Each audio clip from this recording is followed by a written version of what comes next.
दोस्तों जय हिंद। आपका स्वागत है आपके अपने चैनल पर।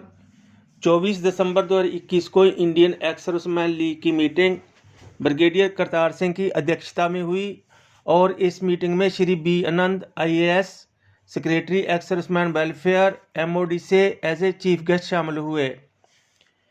इस मीटिंग में उठाए गए अहम मुद्दों पर बात करेंगे और ministry of defence ex serviceman welfare secretary ने क्या कहा वीडियो के लास्ट में बताऊंगा। सबसे पहले वन रैंक वन पेंशन की रिवीजन का मुद्दा उठाया गया। ब्रिगेडियर करतार सिंह ने कहा कि वन रैंक वन पेंशन 38 साल के संघर्ष के बाद ग्रांट की गई थी, पर जुलाई 2019 से जो रिवीजन होना था इंडियन एक्स सर्विसेज लीग के प्रयास के बावजूद अभी तक रिवीजन नहीं की गई है, जिसकी वजह से सिपाही, हवलदार, मेजर, कर्नल और ब्रिगेडियर रैंक को भारी नुकसान उठाना पड़ रहा है। लीग प्रेसिडेंट ने एक्स सर्विसमैन वेलफेयर सेक्रेटरी को अनुरोध किया कि 7 नवंबर 2015 की नोटिफिकेशन के मुताबिक वन रैंक वन पेंशन की रिवीजन लागू की जाए। अगला मुद्दा ECHS का था, जिसमें बताया गया कि फंड की कमी की वजह से ECHS ठीक तरीके से काम नहीं कर रहा है। सिविल इम्पैनल्ड हॉस्पिटल का कहना है कि अगर गवर्नमेंट द्वारा 2014 में फिक्स किए गए रेट नहीं बढ़ाए गए तो वह ECHS को दी जाने वाली सुविधा वापस ले लेंगे। आगे बताया गया कि इम्पैनल्ड हॉस्पिटल फेल हो चुके हैं क्योंकि वे कम काम से ज़्यादा पैसा कमाते हैं, इसलिए वेटरन्स के लिए MH और गवर्नमेंट हॉस्पिटल के पास वेटरन हॉस्पिटल बनाने की मांग उठाई गई ताकि MH और सिविल गवर्नमेंट हॉस्पिटल के स्पेशलिस्ट की मदद ली जा सके। अगला पॉइंट था FCRA और RCL ग्रांट की एग्जेम्पशन के बारे में। इसके संबंध में सेक्रेटरी ESW को मिनिस्ट्री ऑफ होम अफेयर के साथ कोऑर्डिनेशन करने का अनुरोध किया गया। अगला पॉइंट था केंद्रीय, राज्य और जिला सैनिक बोर्ड के बारे में। सेक्रेटरी ESW को बताया गया कि राज्य सैनिक बोर्ड और जिला सैनिक बोर्ड में सेक्रेटरी की बहुत सी पोस्टें खाली पड़ी हैं और कुछ पोस्ट पर सिविलियन स्टाफ अपॉइंट किए गए हैं जो सैनिकों की प्रॉब्लम से अवगत नहीं होते हैं, और कुछ मामले में केंद्रीय सैनिक बोर्ड द्वारा इशू किए गए पत्रों पर तमिलनाडु राज्य बोर्ड के सिविल अफसर्स द्वारा गौर नहीं किया गया। इसलिए सेक्रेटरी ESW को आग्रह किया गया कि स्टेट गवर्नमेंट को इंस्ट्रक्शन दी जाए कि सैनिक बोर्ड में एक्स सर्विसमैन ही एम्प्लॉय किए जाएं ताकि एक्स सर्विसमैन की प्रॉब्लम समझ सकें और हल कर सकें। अगला पॉइंट था आर्थिक सहायता के लिए विडो की उम्र कम करने के लिए।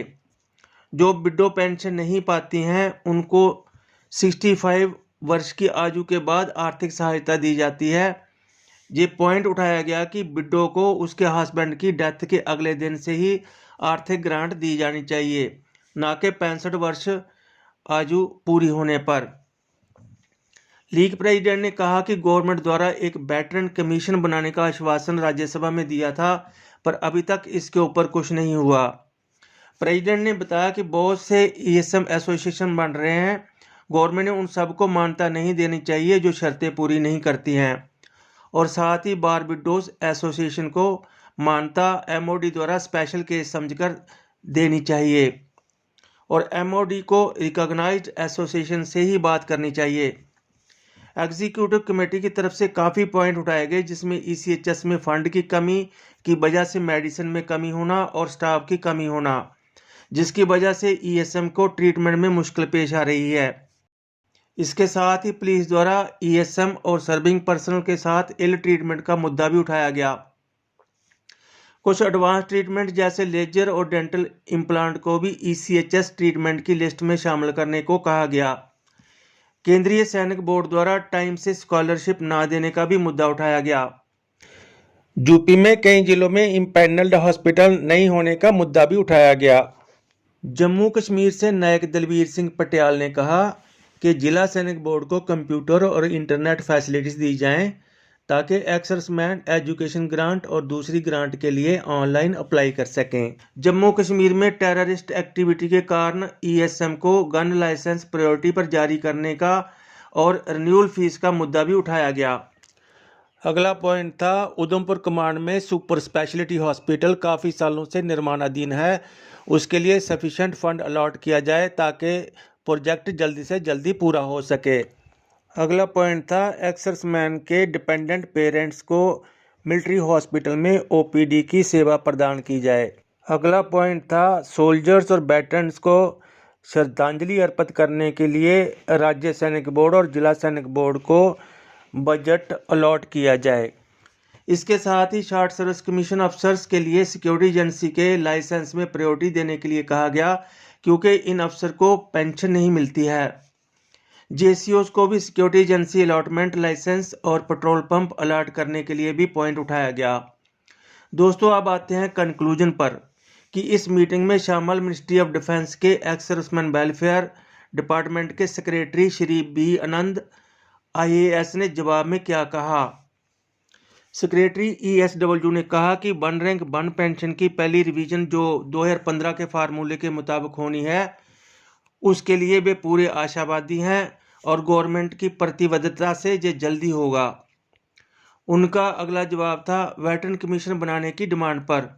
उन्होंने कहा कि ये बिना दांत वाला कमीशन होगा, जिसकी ना तो कोई फाइनेंशियल पावर होगी और ना ही कोई कानूनी वैधता। इसलिए उन्होंने कहा हमारा present system ex serviceman welfare department सक्षम है, जिसके पास अपनी फाइनेंशियल पावर है और ESM और ESM विडोज की उम्मीदें पूरी करता है। उन्होंने डिफेंस पर्सनल, ब्यूरोक्रेट्स और सिविल सर्वेंट्स में आपसी विश्वास बनाने पर जोर दिया और एक टीम की तरह काम करने पर भी जोर दिया।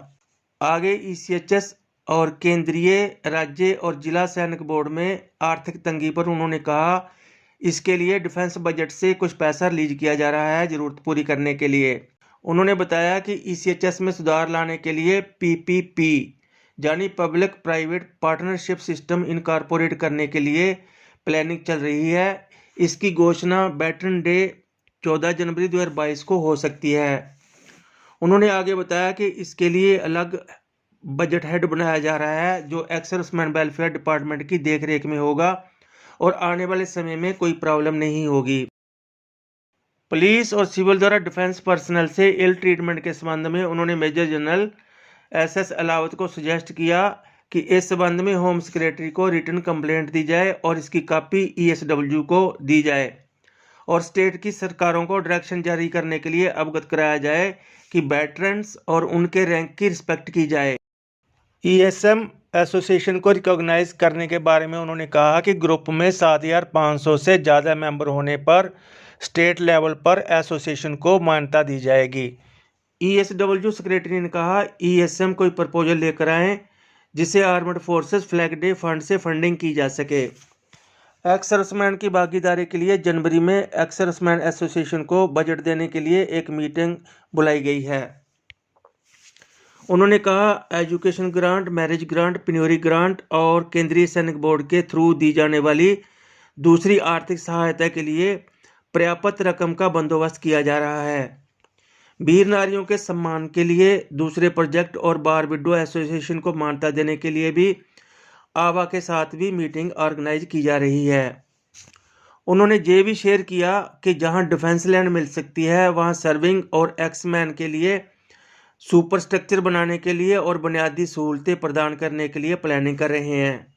आखिर में उन्होंने फ्रैंक एंड फ्री इंटरेक्शन के लिए president Indian ex services league और सभी मेंबर का धन्यवाद किया और यकीन दिलवाया कि वे ESM और ESM विडोज और उनके परिवारों की समस्या के हल के लिए हर मुमकिन सहायता प्रदान करेंगे।